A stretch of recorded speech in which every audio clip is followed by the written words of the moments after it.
یہ وظیفہ بھی اتنی طاقت والا ہے کہ آپ کی ضرورتیں پوری کرے گا، آپ کی ضرورتیں پوری کرنے کے ساتھ ساتھ دوسروں کی ضرورتیں بھی آپ پوری کرنے والے بن جائیں گے۔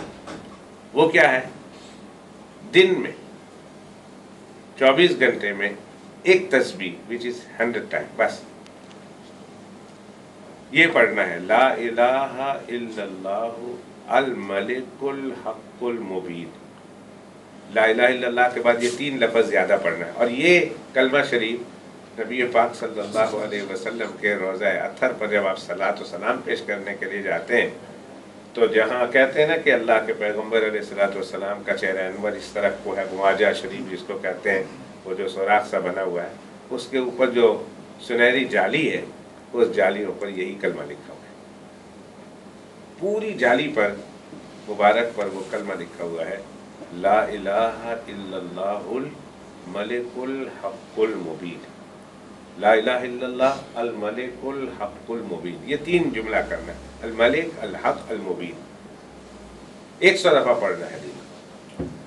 باوضو پڑھیں بہت اچھا ہے، ایٹ ونس پڑھ لیں، 1 دفعہ پڑھ لیں بہت اچھا ہے، اور اگر 1 دفعہ نہیں پڑھ سکتے تو دن کے 24 گھنٹے میں یہ کلمہ پڑھ لیں۔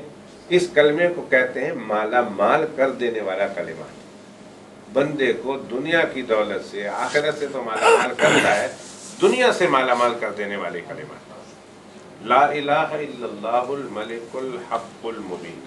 میں اگر میری اس طرح دکان ہوتی اور میرے سارے سٹاف میرے اپنے مسلمان بھائی ہوتے تو میں ہر ایک کو یہ کلمہ پڑھنے کو لازمی طور پر کہتا کہ بھئی میرے بھائی، ہر میرا بندہ، میرے پاس کام کرنے والا، میرا امپلائی یہ کلمہ ضرور پڑھے۔ پھر دیکھو بزنس، دیکھو اللہ کیسے چمکاتا ہے، اس کے خسارے سے، اس کے نقصان سے اللہ کیسے بچاتا ہے، اس کے پورے پورے فائدے اللہ کیسے دیتا ہے۔ یو بھی سرپرائز اگر میں ایک آدمی کا قصہ سناؤں، مانچسٹر بیری نیو روڈ پر ان کا ویئر ہاؤس ہے، وہاں 2 گورے کام کرتے ہیں، ایک 30 سال سے اس کا پرانا امپلائی ہے۔ آپ یہ سن کر حیران ہوں گے کہ وہ گورا بھی روزانہ یہ کلمہ پڑھتا ہے۔ اس کو تو پتا ہے، بتایا تھا نا کہ تم نے پڑھنا ہے، دوسرے پڑھتے تم بھی پڑھو، یعنی سب کو ایک دفعہ مالک نے اکٹھا کیا اور سب کو بتایا کہ یہ تم پڑھو۔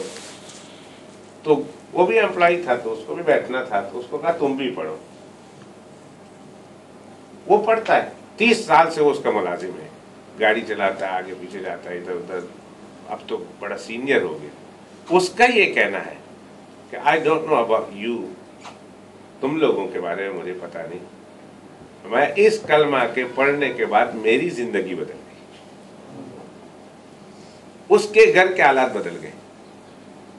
ایک غیر مسلم جس کو اس کلمے پر ایمان نہیں ہے، لیکن اس کلمہ کے پڑھنے کی وجہ سے اللہ تعالیٰ اس کی زندگی میں اتنی بڑی تبدیلی لاتا ہے، وہ اگر مسلمان پڑھیں گے اور نیت کے ساتھ پڑھیں گے، ایمان کے ساتھ پڑھیں گے اور خلوص کے ساتھ پڑھیں گے، تو پھر ہماری زندگی میں کیوں تبدیلی نہیں ہے؟ ہمارے گھروں کے حالات کیوں نہیں درست ہوں گے؟